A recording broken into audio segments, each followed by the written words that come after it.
Bismillahirrahmanirrahim. Assalamualaikum warahmatullahi wabarakatuh.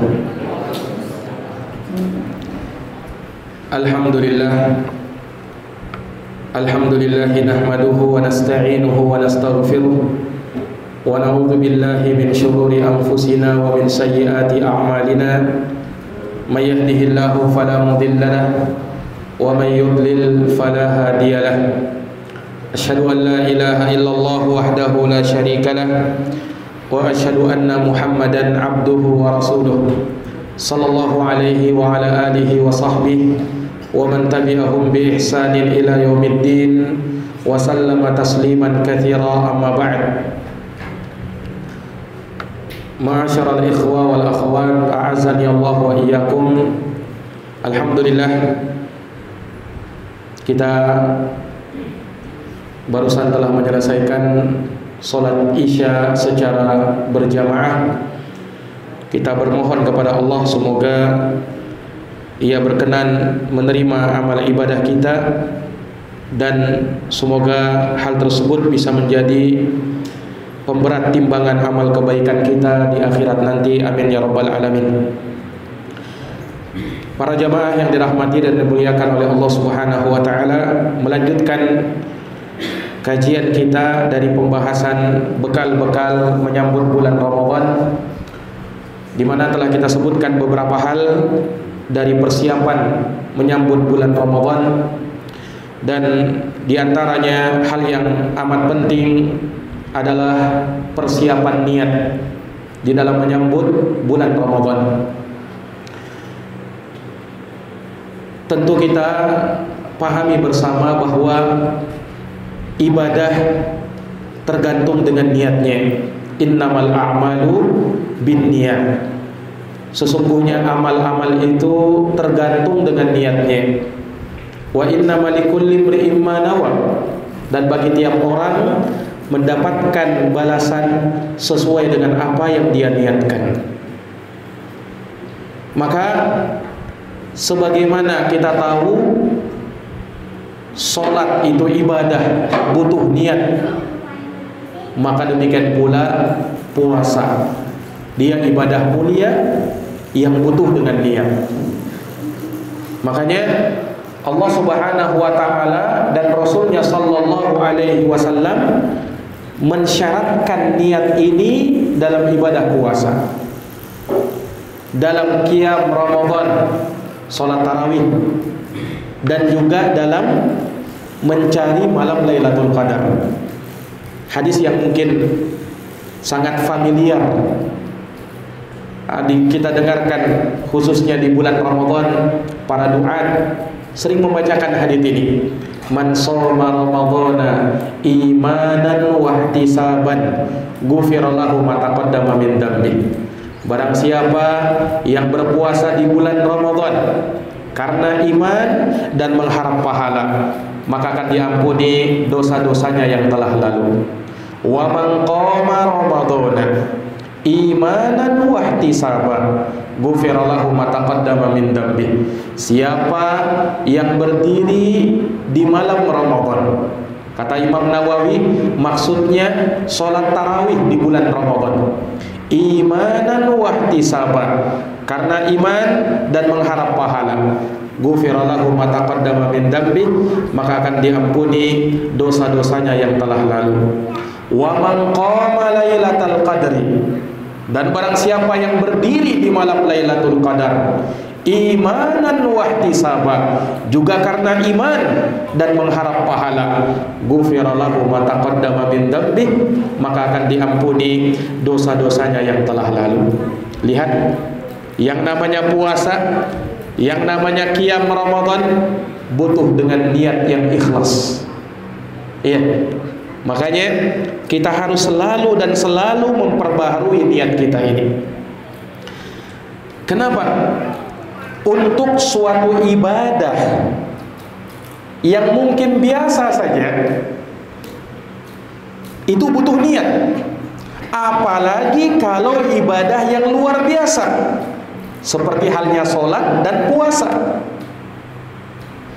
Tentu dibutuhkan niat. Tidak sembarangan. Ya, pahala puasa ini didapatkan oleh seorang muslim tanpa batas pahalanya. Karena puasa itu sama dengan kesabaran. Orang yang berpuasa mengumpulkan 3 macam kesabaran sekaligus. Sabar dalam menjalankan perintah Allah, sabar dalam menjauhi larangan-larangan Allah, dan sabar dalam menerima takdir dan ketentuan Allah yang tidak enak. Terkumpul dalam ibadah puasa. Jamaah yang dirahmati dan dimuliakan oleh Allah. Nah, sementara dalam Quran Allah mengatakan apa? Innama yuwaffas sabiruna ajrahum bighairi hisab. Sesungguhnya Allah Subhanahu wa taala akan mencukupkan pahala balasan bagi orang yang bersabar tanpa batas. Tidak dihisap itu, tanpa batas. Kalau amal ibadah secara umum orang melakukannya, Allah lipat gandakan jadi 10 kali lipat, bahkan 700 kali lipat. Kata Nabi SAW dalam hadis yang sahih diriwayatkan oleh Bukhari dan Muslim, kullu amal ibni Adam yudha'afu lahul hasanah bi asyri amthaliha ila 700 dhi'fin. Setiap amalan anak cucu Adam, satu yang dia kerjakan, Allah lipat gandakan menjadi 10 kali lipat, bahkan menjadi 700 kali lipat. Ini amalan secara umum, bukan di bulan Ramadan saja. Di bulan Ramadan lebih lagi. Di luar Ramadan ini Allah lipat gandakan menjadi 700 kali lipat. Kata Allah apa? Illa siyam, kecuali puasa. Kenapa dengan puasa? Lebih daripada itu. Bukan 10 kali lipat, bukan 700 kali lipat, tapi lebih daripada itu, tanpa batas. Itu puasa, Pak. Jadi tidak main-main puasa pahalanya ini. Iya. Dalam hadis yang lain Rasulullah bersabda, "Ma min ahadin yasumu yawman fi sabilillah illa ba'adallahu bidzalikal yaum wajhahu 'anil nar 70 kharifa." Tidaklah ada seorang hamba yang dia berpuasa 1 hari saja di jalan Allah, maka Allah akan jauhkan wajahnya dari api neraka sepanjang 70 tahun perjalanan. 1 hari itu. Dan ini kata para ulama puasa secara umum, bukan hanya puasa Ramadan. Kalau puasa Ramadan lebih lagi. Dan itu baru 1 hari. Bagaimana kalau 30 hari? Lihat janji Allah Subhanahu wa taala yang Allah janjikan kepada mereka-mereka yang mau bersabar. Makanya jamaah sekalian, di bulan Ramadan, di awal bulan Ramadan akan datang penyeru yang menyerukan, ya baghiyal khair aqbil, wahai yang menginginkan kebaikan, kemarilah lakukan amal kebaikan. Ini kesempatan kalian mengamalkan amal kebaikan di bulan Ramadan. Wa ya baghiyasy syarr aqsir, dan wahai yang menginginkan kejelekan, tahan. Ini bulan Ramadan, bulan mulia. Jangan kalian kotori kehormatan bulan Ramadan, kesucian bulan Ramadan dengan perbuatan maksiat yang kalian kerjakan. Sungguh jamaah sekalian yang dirahmati oleh Allah, terkadang sebagian orang masuk bulan Ramadan bukan malah diampuni dosanya, justru menambah dosa. Masuk bulan Ramadan, bulan pengampunan ini, tapi justru di bulan Ramadan tambah banyak dosanya. Subhanallah. Tidak sedikit Pak orang di bulan Ramadan cuman puasa aja, sholat tidak dia kerjakan. Anehnya itu. Padahal sholat 5 waktu, puasa ini tidaklah lebih utama daripada sholat yang 5 waktu. Makanya sholat itu dijadikan sebagai rukun keberapa?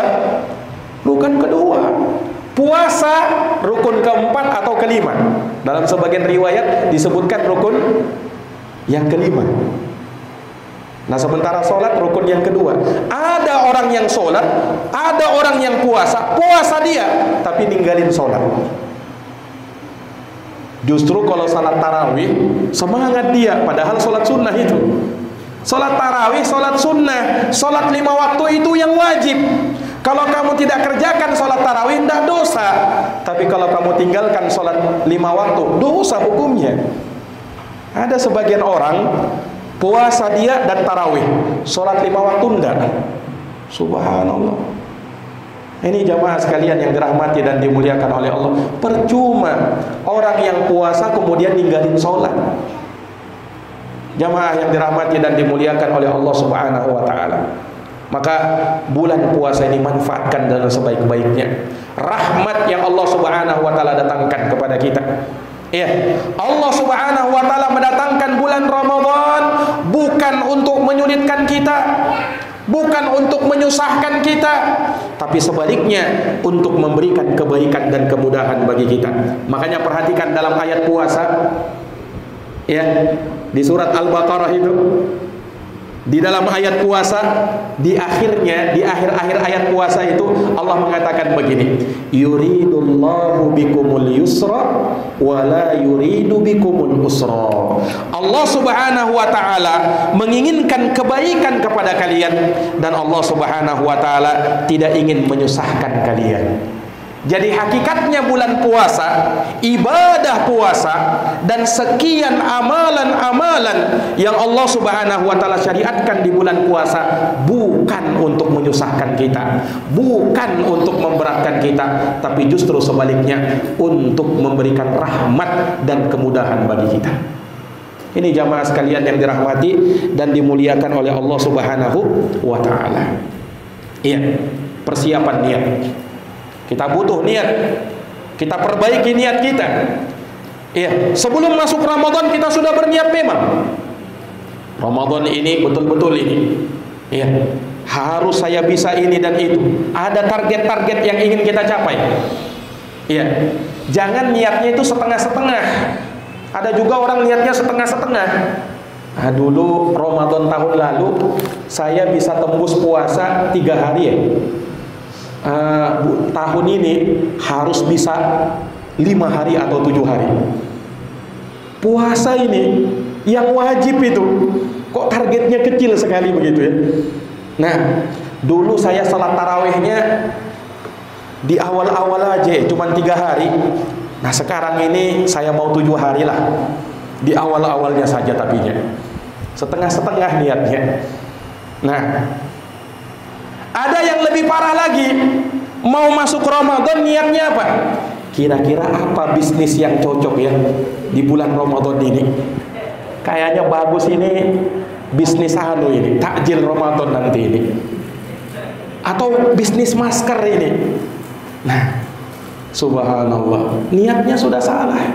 Masuk Ramadan justru dunia yang dia pikirkan. Nah, ini para jamaah sekalian, pikirkan niat kita. Ya, perbaiki niat kita, luruskan niat kita sebelum masuk Ramadan. Ini bulan ibadah, bulan untuk kita memacu diri kita berlomba-lomba mengejar predikat termulia, yaitu la'allakum tattaqun, agar kalian bertakwa kepada Allah Subhanahu wa ta'ala. Jamaah yang dirahmati dan dimuliakan oleh Allah Subhanahu wa ta'ala, kemudian juga dari persiapan dan perbekalan kita menyambut bulan mulia, bulan Ramadan, yang penting setelah itu, setelah niat, adalah persiapan ilmu. Persiapan ilmu menghadapi bulan Ramadan harus ada ilmu kita. Kenapa Pak? Di bulan Ramadan, Ramadan kan bulan ibadah. Nah, yang namanya ibadah itu butuh ilmu. Tidak benar ibadah yang kita jalankan kalau tidak dilandasi dengan ilmu. Makanya Imam Al-Bukhari rahimahullahu ta'ala ketika menyebutkan ayat di dalam Quran perintah kepada Nabi untuk berilmu. Ya, Nabi saja Pak masih diperintah oleh Allah untuk menuntut ilmu. Nabi ini ayatnya dalam Quran, fa'lam annahu la ilaha illallah wastaghfir li dzambik. Ketahuilah wahai Muhammad, ilmuilah bahwa tidak ada Tuhan yang berhak disembah kecuali Dia, dan mohon ampunlah terhadap dosa-dosamu. Imam Bukhari mengatakan fabada'a bil ilmi qabla al-qawli wal amal. Maka Allah memulai dengan ilmu sebelum berucap dan beramal. Al-ilmu qabla al-qawli wal amal. Ilmu itu hendaknya lebih didahulukan sebelum berucap dan beramal. Ya, jangan jadi manusia itu cuman mengekor saja, ikut-ikutan saja. Lah, kata ulama kita, la takun imma'ah. Jangan kalian itu seperti pengekor. Ya, in ahsanan nasu ahsantu. Kalau manusia baik saya ikut baik. Wa in asa'an nasu asa'tu. Kalau manusia jelek saya juga ikut jelek. Jangan seperti itu. Agama kita agama ilmu. Semuanya dibangun dengan ilmu. Makanya wahyu pertama yang diberikan kepada Nabi apa? Iqra, bacalah, isyarat kepada ilmu. Nah, ini jamaah sekalian yang dirahmati dan dimuliakan oleh Allah. Maka ilmu kita perlukan sebelum menyambut bulan Ramadan. Karena jangan sampai kita berpuasa di bulan Ramadan, puasa kita terkontaminasi dengan puasanya orang-orang kafir. Orang kafir juga puasa, Pak. Ya. Tapi apa yang membedakan puasa kita dengan puasa mereka? Harus beda. Makanya kata Nabi, salah satunya saja misalnya, kata Rasulullah sallallahu alaihi wasallam, faslu ma baina siyamina wa siyami ahlil kitab akalatas sahur. Perbedaan antara puasa kami dan puasanya ahli kitab adalah makan sahur. Itu jamaah sekalian. Itu perbedaan antara puasa kita dengan puasanya ahlul kitab. Nah, harus beda. Jamaah yang dirahmati dan dimuliakan oleh Allah Subhanahu wa taala. Pada saat berbuka sebaliknya. Kalau di saat sahur kita dianjurkan untuk mengakhirkannya. Jangan makan sahur jam 12 malam. Itu bukan makan sahur namanya itu. Makan malam, makan tengah malam. Ada orang makan sahur jam berapa? Jam 1 malam. Yang namanya sahur kata Imam Ibnul Mandur dalam kitabnya Lisanul Arab, ai qubailis subhi. Yang namanya sahur adalah waktu mendekati subuh. Itu namanya sahur. Menjelang waktu subuh, itu namanya sahur. Makanya Nabi SAW makan sahur, waktunya, jaraknya dengan sholat subuh sangat singkat. Dalam hadis Zaid bin Sabit, Anas bin Malik tanya kepada Zaid bin Sabit, berapa jarak makan sahurnya kalian dengan tegaknya sholat subuh, azan berkumandang azan subuh? Kata Zaid bin Sabit, qadar khamsina ayah, yakni kira-kira sekadar ukuran bacaan 50 ayat. Bacaannya kata para ulama tidak terlalu panjang, tidak terlalu pendek. Yang membaca tidak terlalu cepat, tidak terlalu lambat, sedang-sedang. Nah, itulah ukuran banyak makan sahur kami. Jamaah yang dirahmati dan dimuliakan oleh Allah. Nah, ini kalau sahur. Kalau berbuka sebaliknya, disunnahkan kita apa? Segerakan.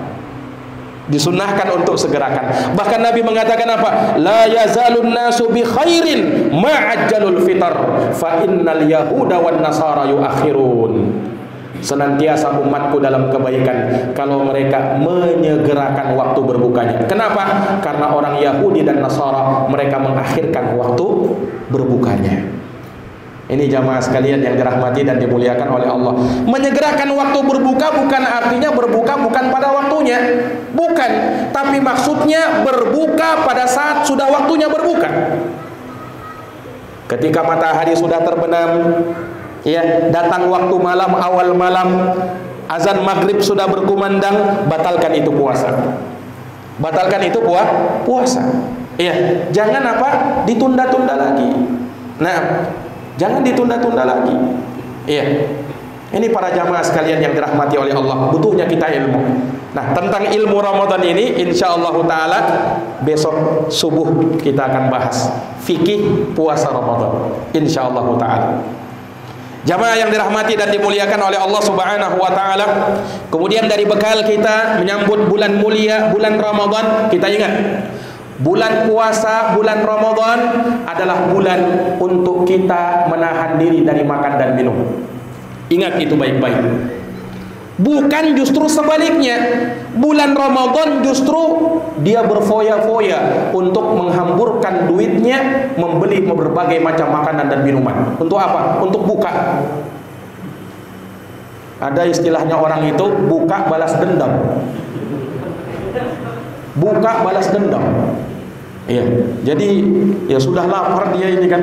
Nah, memang kan kalau kita mau buka itu rasanya semua yang kita lihat itu mau kita makan. Maka semuanya sudah kita siapkan. Ada mie di situ, jalang koteknya, ada gorengannya, ada es cendolnya, ada es buahnya.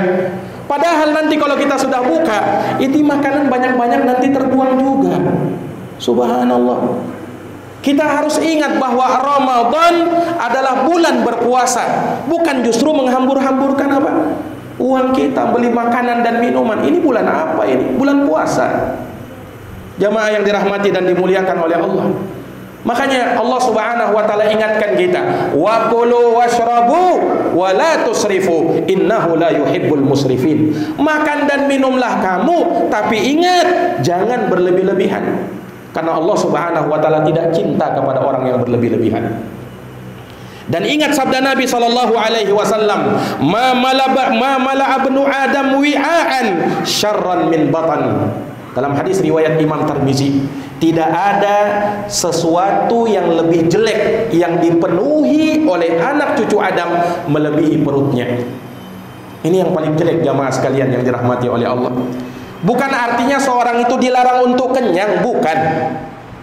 Terkadang seorang itu makan kenyang dibolehkan. Tapi ada sebagian orang yang sudah menjadi prinsipnya, kalau makan harus kenyang. Kalau belum kenyang tidak mau berhenti dia.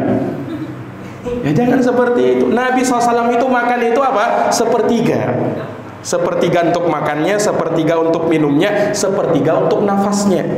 Nah kalau full semua, ya, tidak ada bernapas pun tidak bisa, bangkit pun tidak bisa dia. Nah, subhanallah. Ini jamaah sekalian yang dirahmati oleh Allah. Bulan puasa, bulan Ramadan, bulan berpuasa. Ingat itu. Bukan bulan untuk kita mengkonsumsi banyak makanan dan minuman. Jangan, Pak. Ini para jamaah sekalian yang dirahmati dan dimuliakan oleh Allah Subhanahu wa taala. Kemudian dari perkara yang juga diingatkan oleh para ulama, bulan puasa adalah bulan Al-Quran. Makanya para ulama rahimahumullahu ta'ala menganjurkan kepada umat Islam, kaum muslimin, untuk baca itu Quran, khatamkan itu Quran. Bulan Quran ini, syahrul Ramadan alladzi unzila fihi al-Quran. Bulan Ramadan adalah bulan yang Allah Subhanahu wa taala turunkan padanya Quran. Makanya Rasulullah sallallahu alaihi wasallam di bulan Ramadan betul-betul beliau didatangi oleh malaikat Jibril.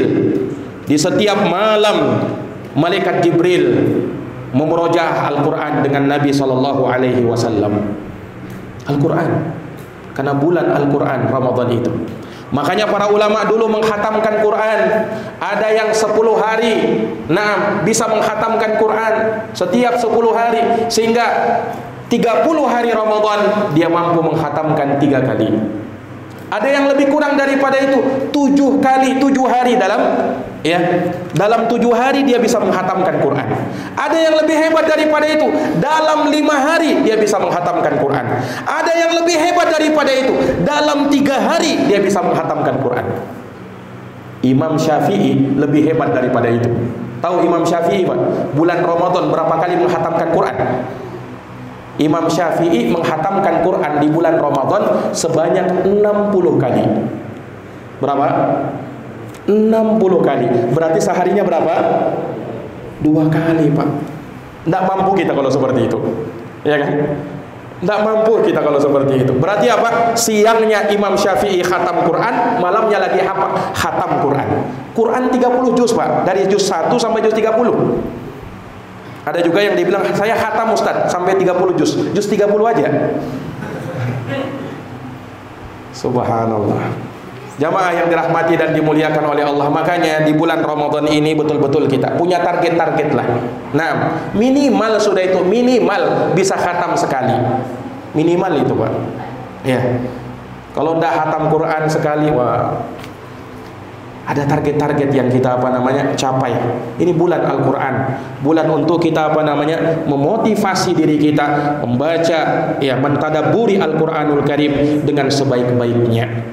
Kemudian jamaah yang dirahmati oleh Allah, Ramadan juga adalah bulan untuk kita banyak menderma kepada saudara-saudara kita. Ya, seorang muslim itu ibaratkan bangunan, satu dengan yang lainnya saling menguatkan. Al-mu'min lil mu'min kal bunyan yashuddu ba'duhu ba'dha. Yang namanya bangunan itu kan saling mengokohkan, saling menguatkan satu sama lain. Ya, bangunan itu berdiri kokoh, ada lantainya, ada atapnya, ada dindingnya, ada tiangnya. Tidak pernah mereka saling menyalahkan satu sama lain. Ya kan? Justru saling apa? Saling mengokohkan, saling mendukung satu sama lain. Nah, orang beriman hendaknya seperti itu. Dia pandai melihat saudaranya. Makanya salah satu hikmah kenapa kita berpuasa, ya supaya kita tahu bagaimana rasanya itu kelaparan. Nah, makanya Allah Subhanahu wa taala ratakan semuanya wajib puasa, entah dia orang kaya atau orang miskin, orang yang terkenal atau orang yang biasa-biasa saja, orang yang punya pangkat jabatan di tengah masyarakat atau orang yang tak punya pangkat dan jabatan, semuanya wajib puasa. Salah satu hikmahnya supaya kita bisa paham, mengerti, oh begini rasanya kalau orang lapar itu ya. Nah, dan dari situ akan muncul akhlak-akhlak yang mulia, akhlak-akhlak yang terpuji. Para jamaah sekalian yang dirahmati dan dimuliakan oleh Allah. Ya. Dan dari situ dia akan apa? Punya kepedulian sosial yang sangat tinggi. Nah, dari situlah dia akan menderma kepada saudaranya, bersedekah untuk saudaranya yang membutuhkan. Ya, apalagi di bulan Ramadan. Sedekah di bulan Ramadan adalah sedekah yang paling utama. Dalam hadis yang diriwayatkan oleh Imam Tirmidzi, Nabi SAW bersabda, "Afdhalus sadaqati sadaqatun fi Ramadan." Seafdal-afdalnya sedekah, seutama-utamanya sedekah adalah sedekah di bulan Ramadan. Jamaah yang dirahmati oleh Allah. Ya. Makanya Nabi SAW juga menganjurkan kepada umatnya untuk membukakan orang yang puasa. Oh, besar pahalanya itu, Pak. Iya, tatkala ada orang yang berbuka, dia berikan makanan buka puasa. Apa kata Nabi SAW? Di dalam hadits yang sahih Nabi bersabda, "Man fattara sha'iman kana lahu mislu ajrih ghaira ay yanqusa min ajri sha'imi syai'a." Barang siapa yang memberi makan orang yang buka puasa, maka baginya pahala seperti orang yang berpuasa, tanpa mengurangi pahala orang yang berpuasa itu sedikit pun juga. Jamaah sekalian, ya, ketika kita ingin nilai yang lebih plus, ya, di dalam bulan Ramadan, kita berpuasa di bulan Ramadan sekaligus memberi makan orang yang berbuka, luar biasa pahalanya di sisi Allah Subhanahu wa taala. Jamaah sekalian yang dirahmati oleh Allah, Nabi SAW juga pernah bersabda, "Man fattara sha'iman kana maghfiratan lidunubih wa itqar raqabah minan nar wa kana lahu mithlu ajrih." Kata Nabi SAW, barang siapa yang memberi makan orang yang berbuka puasa, maka baginya pengampunan terhadap dosa-dosa, kemudian dibebaskan dari api neraka, dan baginya pahala semisal orang yang mengerjakannya, semisal orang yang berpuasa. Nah, ini para jamaah sekalian yang dirahmati dan dimuliakan oleh Allah Subhanahu wa taala. Nah, kemudian yang terakhir, bulan puasa adalah bulan kita menahan. Makanya puasa itu namanya imsak, Pak. Puasa secara bahasa artinya imsak. Dari kata amsaka yumsiku imsakan. Orang Arab kalau mereka mengatakan orang itu bergadang, ya, dikatakan huwa shaimun anin naum. Dia menahan diri berpuasa dari tidur. Maksudnya apa? Dia tahan dirinya tidak tidur, begadang. Puasa namanya itu. Orang tidak mau berbicara. Orang Arab bilang huwa shaimun anil kalam. Dia berpuasa dari berbicara. Maksudnya apa? Imsak. Dia menahan diri dari berbicara. Nah, di bulan Ramadan, bulan menahan. Apa yang kita tahan? Yang kita tahan ada dua, hissi dan ma'nawi. Hissi dan ma'nawi. Hissi yang nampak dan terlihat. Nah, itulah yang kita pahami bersama. Kita berpuasa di bulan Ramadan, kita tahan diri kita dari makan, minum, jima, hubungan suami istri. Tahan semuanya itu. Ini hissi. Tapi ada penahanan yang sifatnya maknawi. Apa itu? Tahan pandangan kita dari melihat yang haram-haram. Tahan telinga kita dari mendengar yang haram-haram. Tahan lisan kita dari mengucapkan yang haram-haram. Ini penahanan yang maknawi. Pak, ketika kita bulan puasa, kita kan dilarang makan dan minum, hubungan suami istri. Padahal makan dan minum itu kan sebelumnya boleh. Boleh kan? Di luar bulan Ramadan boleh, halal. Di bulan Ramadan menjadi haram. Nah, kalau yang tadinya halal kemudian kita mampu meninggalkannya di bulan Ramadan, kenapa kita tidak bisa meninggalkan yang asalnya memang haram? Jangankan di bulan Ramadan, jangankan di bulan selain Ramadan, di bulan Ramadan sudah haram. Ya kan? Di luar Ramadan juga diharamkan oleh Allah Subhanahu wa taala. Nah, kenapa kita tidak bisa tinggalkan itu? Berdusta, menggibah, melakukan namimah, adu domba antara sesama kaum muslimin. Ini jamaah sekalian yang dirahmati oleh Allah Subhanahu wa taala. Terkadang lisan ini tidak terasa. Iya, sedikit-sedikit naam, kemudian menggibah saudaranya, bertemu dengan saudaranya, kemudian ya lisannya kelepasan, keceplosan. Ya, melakukan apa? Gibah, menggunjing saudaranya. Nah, terutama ibu-ibu ini terkadang. Iya. Karena ibu-ibu itu kan mulutnya itu lebih banyak daripada laki-laki. Memang seperti itu kan? Memang seperti itu. Iya. Makanya ibu-ibu harus lebih menahan lagi lisannya itu. Jangan sampai berjumpa dengan saudaranya yang dibicarakan apa? Oh, isi anu, ada gosipnya lagi. Subhanallah.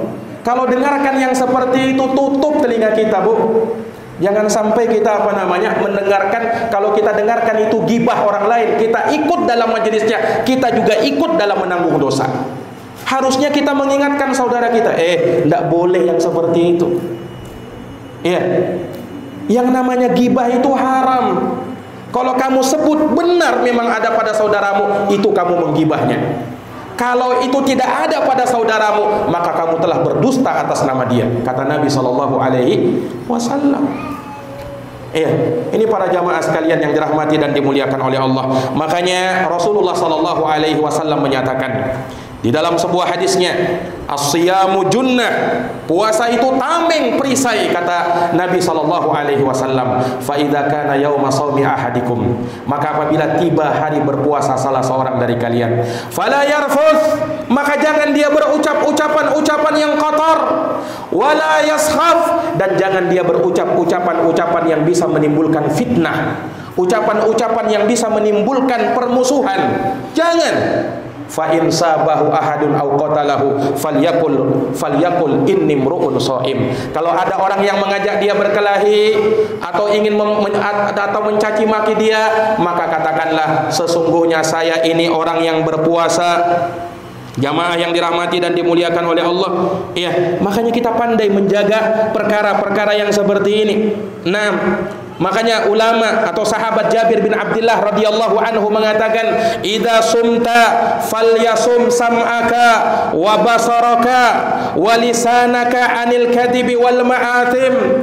Apabila kamu berpuasa, maka puasakan pendengaranmu, puasakan penglihatanmu, puasakan lisanmu dari dusta dan perbuatan-perbuatan maksiat kepada Allah Subhanahu wa taala. Sahabat Ali bin Abi Thalib radhiyallahu anhu juga mengatakan, "Laisa siyamu minat ta'ami wasyarab, walakin minal kadhibi wal batili wal lagwi." Puasa itu bukan hanya menahan diri dari makan dan minum, bukan. Tapi yang namanya puasa, tahan dari berdusta, tahan dari melakukan kebatilan, tahan dari melakukan perbuatan yang sia-sia. Puasa dia, tapi waktunya habis di depan televisi, nonton sinetron. Memang biasanya ya kalau di bulan puasa ini anehnya itu ya, paling banyak itu siaran-siaran yang bagus-bagus. Nah, subhanallah. Nah, kalau kita sudah mulai mengikuti itu bikin penasaran itu. Nah, diikuti. Akhirnya Pak, kita lalai. Habis waktu kita di depan televisi, Pak. Ini jamaah sekalian yang dirahmati dan dimuliakan oleh Allah. Ada juga orang yang berpuasa menghabiskan waktunya main karambol. Iya, main catur, main dadu dia. Habis waktunya di situ. Sia-sia dia. Subhanallah. Nah, orang yang beriman itu targetnya di bulan puasa bukan hanya sekedar puasa. Puasa itu sudah menjadi kewajiban, tapi ada target-targetnya yang lebih daripada itu. Ini jamaah sekalian yang dirahmati dan dimuliakan oleh Allah Subhanahu wa taala. Maka semoga Allah Subhanahu wa taala memberikan kekuatan kepada kita menyambut bulan Ramadan ini dengan bekal-bekal yang seperti ini, dan semoga Allah Subhanahu wa taala menyampaikan kita di bulan Ramadan tahun ini, dan semoga kita mampu dan bersemangat, diberikan semangat oleh Allah Subhanahu wa taala masuk bulan Ramadan siap melakukan amaliyah di bulan Ramadan. Demikian para hadirin yang dirahmati dan dimuliakan oleh Allah. Dan sebelum kami tutup, kalau ada pertanyaan dari Bapak Ibu, saudara-saudari sekalian, kami persilahkan. Kalau ada pertanyaan secara tertulis silahkan, atau langsung juga silahkan.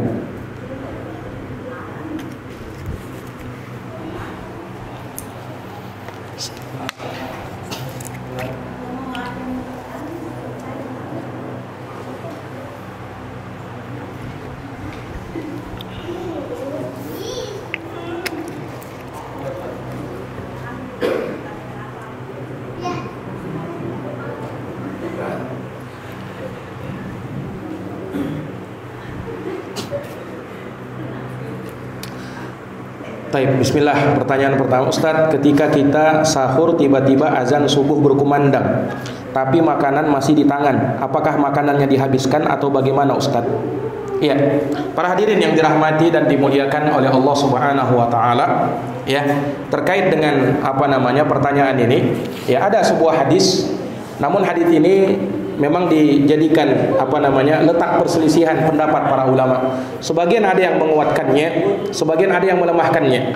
Ya, apabila salah seorang dari kalian makan sahur, ya, kemudian azan berkumandang, sementara gelas atau cangkir ada di tangannya, fala tadhahu hatta taqdiya hajatahu ilaih. Maka jangan dia letakkan itu sampai dia tunaikan hajatnya di situ. Sampai dia tunaikan hajatnya di situ. Nah, sebagian ulama, ya, mereka berbeda pendapat dalam hal ini. Yang mengatakan dan melemahkan hadis ini mengatakan, ya sudah, kalau sudah azan berkumandang, azan subuh berkumandang, waktunya imsak, menahan diri dari makan dan minum, maka tidak boleh lagi. Apa yang ada di mulut, apa yang ada di tangan harus dia harus dia tahan. Tidak boleh. Yang ada di mulut dia buang kalau sudah azan subuh berkumandang. Karena mereka memandang hadis tersebut lemah. Tapi sebagian yang memandang hadis tersebut kuat, ya, sebagaimana yang dikuatkan oleh Syekh Al-Albani rahimahullahu taala, mereka mengatakan boleh. Kalau misalnya kita lagi makan, azan berkumandang, kemudian gelas masih ada di tangan kita. Kata Nabi apa? Jangan kau letakkan sampai kau tunaikan di situ. Boleh untuk diminum. Boleh untuk diminum. Nah, ini jamaah sekalian yang dirahmati oleh Allah. Tapi yang dibolehkan apa? Yang ada di cangkir saja, yang di gelas, yang diminum saja. Bukan yang di bawah juga mau diambil. Enggak.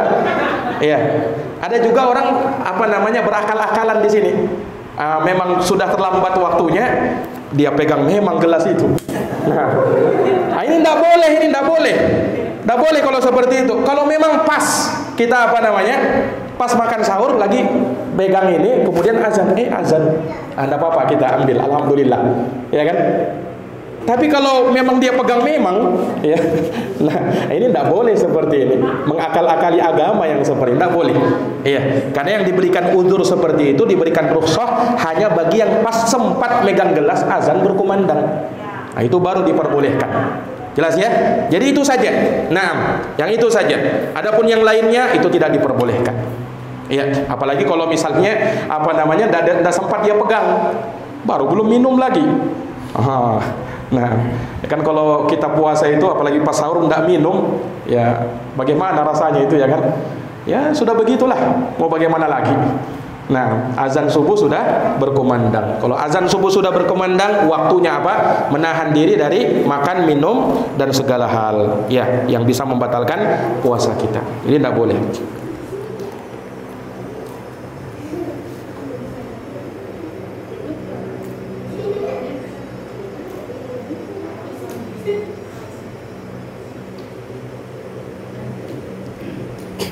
Pertanyaan kedua, hadis tentang memberikan makanan orang yang berpuasa.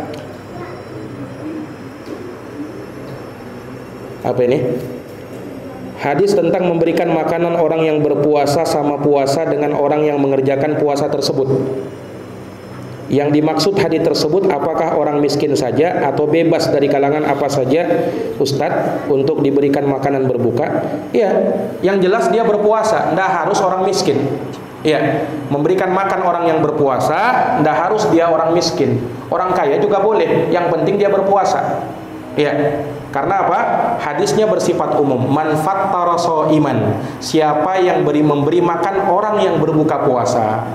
Ya, karena kan yang berbuka puasa tidak hanya orang miskin kan, orang kaya juga wajib berpuasa, dia juga buka puasa. Kalau kita memberi makan kepada mereka juga ya sama pahalanya. Nah, walaupun memang ya yang lebih layak diberikan makan puasa, buka puasa adalah orang-orang miskin. Itu kalau dari sisi kelayakan.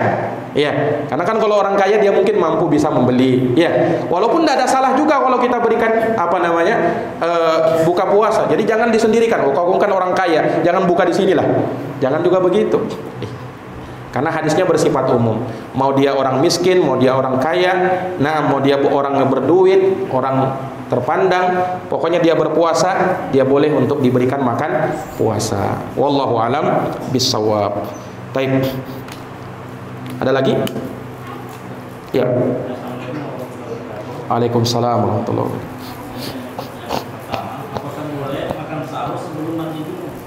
Apakah boleh makan sahur sebelum mandi junub? Iya. Ada keterangan tentang masalah itu dalam hadis riwayat Al-Bukhari dan Muslim, ya. Aisyah radhiyallahu taala anha menceritakan, dan juga datang dari sahabat Ummu Salamah. Kedua-duanya istri Nabi SAW.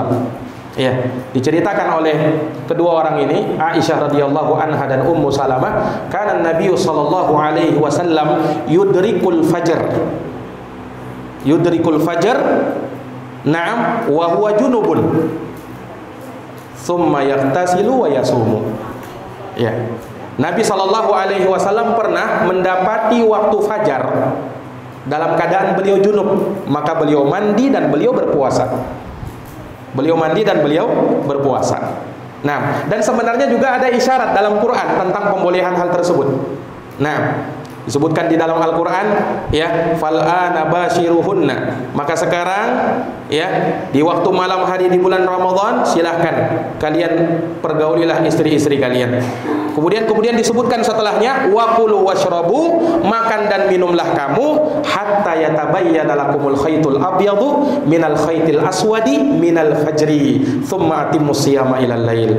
Kemudian makan dan minumlah kamu sampai jelas bagimu mana benang putih, mana benang hitam, yaitu waktu fajar. Nah, disebutkan usulul mufattirat ini, pokok-pokok yang bisa membatalkan puasa. Apa itu? Makan, minum, hubungan suami istri. Iya. Kemudian setelah itu apa? Summa atimmu siyama ilal lail. Sempurnakanlah puasamu sampai di malam hari. Yani setelahnya kita disebutkan makan dan minum boleh untuk sahur. Nah, dari ayat itu ulama menyebutkan orang kalau misalnya lagi junub di malam hari bulan Ramadan, ya, kemudian waktu nggak sempat lagi, ya, nggak sempat lagi dia mandi kemudian makan sahur. Kalau dia mandi, nggak dapat makan sahur, maka dia makan sahur dulu baru mandi, nggak ada masalah. Walaupun pada saat dia mandi sudah masuk waktu subuh, nggak ada masalah. Nabi SAW pernah mengalaminya.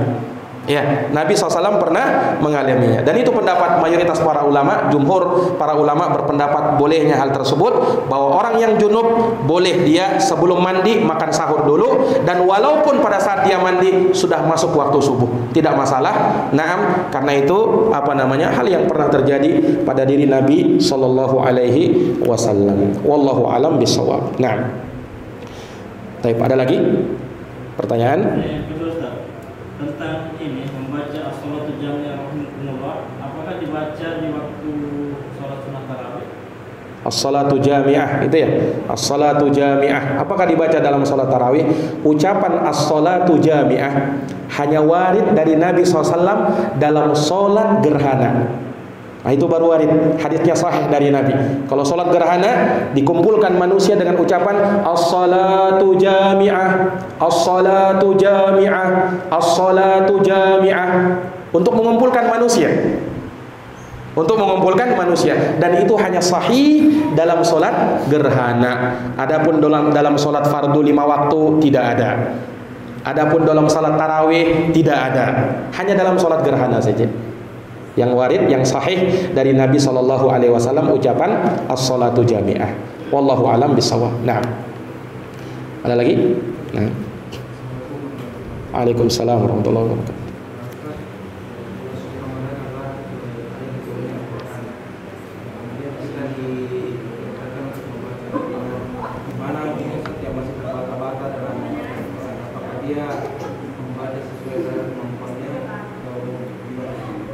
Iya.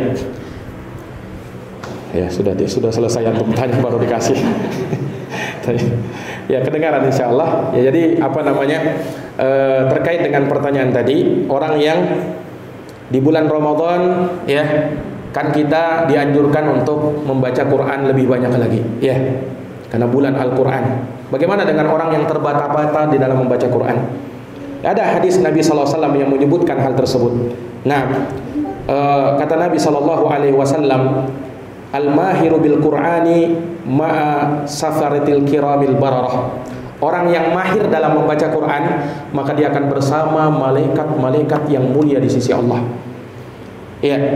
Walladzi yatatata'u fil Qur'an wa huwa alaihi syaqun lahu ajran. Dan orang yang terbata-bata dalam membaca Quran, berat lisannya, maka kata Nabi ada 2 pahala yang dia dapatkan. Pahala apa? Pahala dia baca Quran dan pahala beratnya lisannya dalam membaca Quran.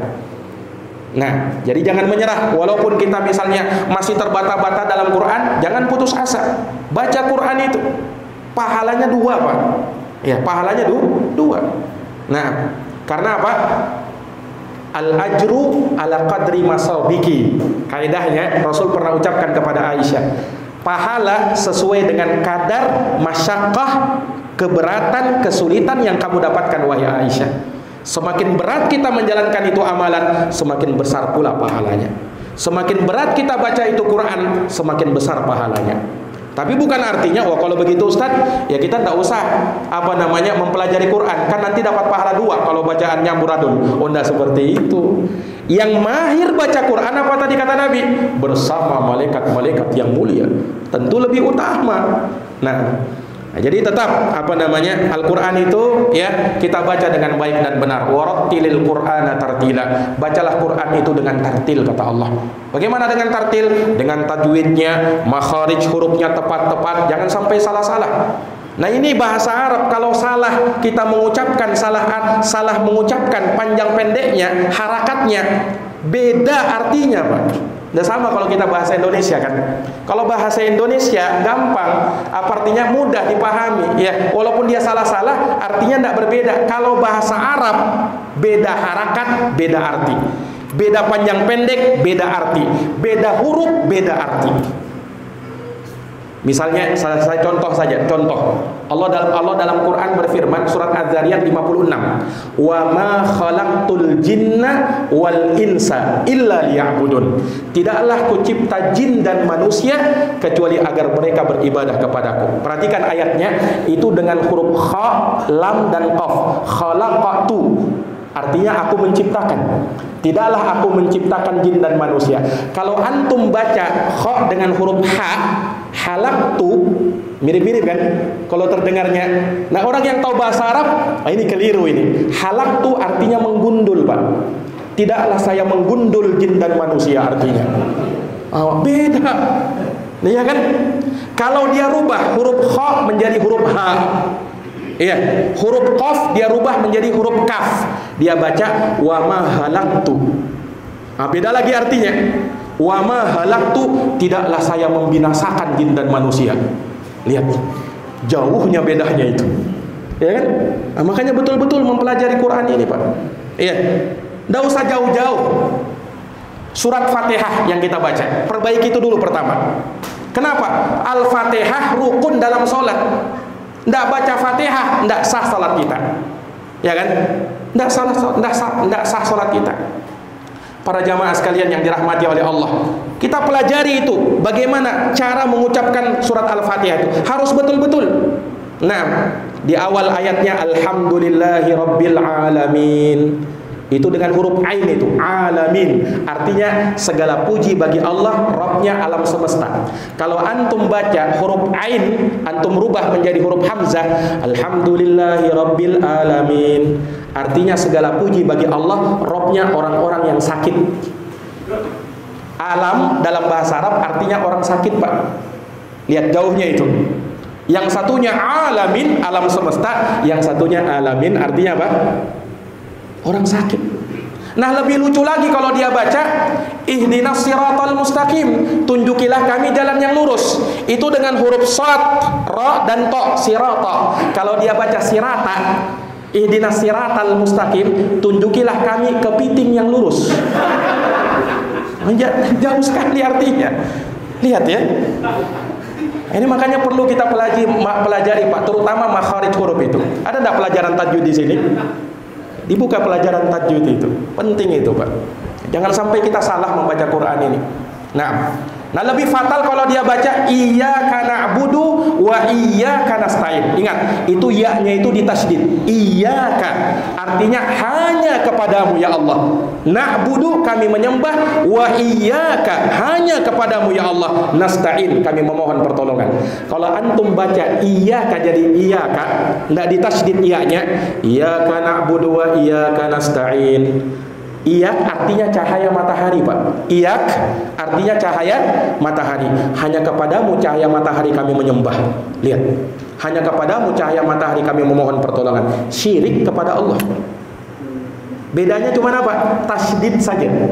Iyak dengan iyak. Ya kan? Nah, makanya betul-betul mempelajari Quran itu. Nah, ini bulan Ramadan, bulannya Quran. Sebaik-baik yang kita bisa pelajari di bulan ini, belajar Quran, Pak.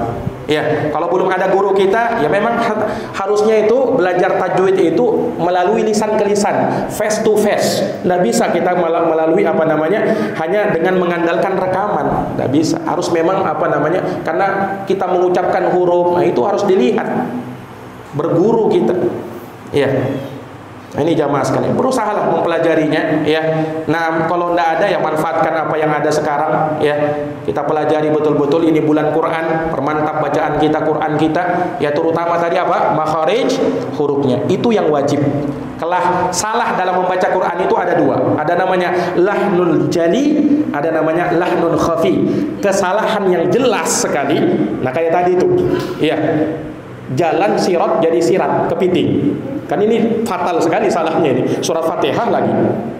Nah itu lahnul jali, tidak boleh, wajib harus diluruskan. Ada lahnul khafi.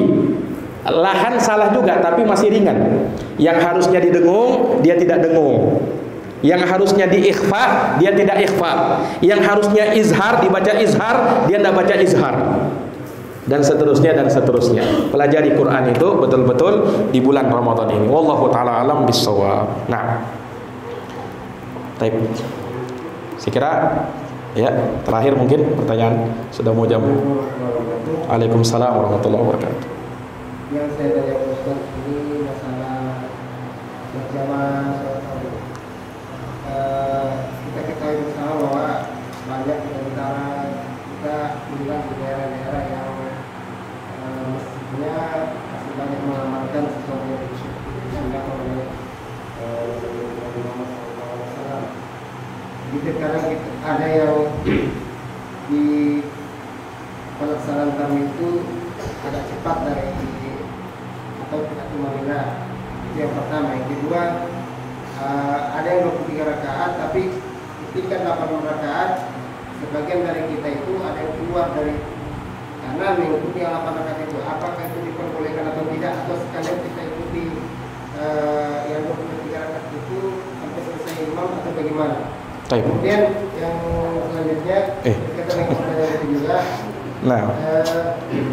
Permasalahannya kalau kita ngikut di situ, terkadang kita tidak terlalu kusuk karena di mana setiap rakaatnya itu terjadi sesuatu yang bersalawat begitu. Jadi biasa dalam hati kita lebih baik saya di rumah atau bagaimana itu? Iya. Assalamualaikum warahmatullahi wabarakatuh. Waalaikumsalam warahmatullahi wabarakatuh. Ya, jazakallah khairan atas pertanyaannya. Ya, jadi intinya terkait dengan sholat tarawih, ya, Rasulullah Shallallahu Alaihi Wasallam itu kata Aisyah radhiyallahu anha, la yazidu fi Ramadan wala fi khariji Ramadan akthar min 11 rakaah. Nabi tidak pernah menambah dalam sholat qiyamnya, dalam qiyamul lailnya, baik di Ramadan atau di luar Ramadan, lebih dari 11 rakaat. Ya, jadi Nabi SAW memang diriwayatkan sholat tarawihnya, tahajudnya atau qiyamul lailnya itu 11 rakaat. Namun Nabi SAW juga memberikan isyarat secara umum. Kata Nabi SAW, sholatul laili matna matna. Sholat lail itu, sholat malam itu 2 rakaat, 2 rakaat. Nah, dari hadits ini kata para ulama, boleh saja kalau misalnya lebih dari 11 rakaat berdasarkan keumuman hadis itu. Ya, makanya memang sudah masyhur ya di kalangan kaum muslimin, sholat tarawih ada yang 11 rakaat, ada yang 21 rakaat. Ya, insya Allah yang menjalankan 21 rakaat juga tidak dikatakan bid'ah atau mengada-ngada, enggak, karena memang ada dalilnya secara umum dan juga ulama berpendapat seperti itu. Ada yang menyebutkan seperti itu. Nah, walaupun kalau kita lebih spesifik lagi dengan hadits Nabi Shallallahu Alaihi Wasallam, Nabi memang tidak menambah lebih dari 11 rakaat. Ya. Namun kalau yang mengerjakannya lebih tidak disalahkan. Jelas ya? Nah, hanya saja yang keliru, yang salah kalau mengerjakan lebih dari 11 rakaat, 21 rakaat atau mungkin lebih daripada itu, tapi tidak tumakninah. Nah, ini masalah ini. Tumakninah itu rukun dalam sholat. Ya, Nabi selalu ucapkan itu. Lihat dalam hadis al-musii'u sholatahu, orang yang jelek sholatnya itu. Nabi SAW kan panggil dia ketika dia sholat, tidak tumakninah, cepat dia sholatnya. Kata Nabi apa? Irji fasolli fa innaka lam tushall. Kembali kamu sholat lagi karena kamu belum sholat. Sampai 3 kali. Orang ini akhirnya mengatakan, ya Rasulullah, saya tidak mampu lagi sholat kecuali seperti itu. Bagaimana cara sholat? Fa'alimni ya Rasulullah, ajarkan kepada saya cara sholat yang benar ya Rasulullah. Maka Rasulullah ajarkan sholat yang benar. Ya, nah, di antaranya Nabi sebutkan tumakninah. Nah, Summarka hatta tatma'inna raki'a. Kemudian rukulah kamu sampai kamu tumakninah dalam ruku. Summasjud hatta tatma'inna sajida. Kemudian sujudlah kamu sampai kamu tumakninah di dalam sujud. Summarfa hatta tatma'inna qa'ida. Kemudian bangkitlah dari sujud sampai kamu tumakninah dalam duduk antara dua sujud. Dan seterusnya dan seterusnya. Nabi sebutkan tumakninah. Makanya ulama mengatakan tumakninah rukunnya sholat. Nah, kalau ada orang yang tarawih qiyamul lail 21 rakaat tapi cuma 7 menit sholat kilat. Nah, kenal yang seperti itu ya? Iya. Sholat kilat 7 menit 21 rakaat. Bagaimana sholatnya itu? Saya penasaran. Saya lihat di YouTube.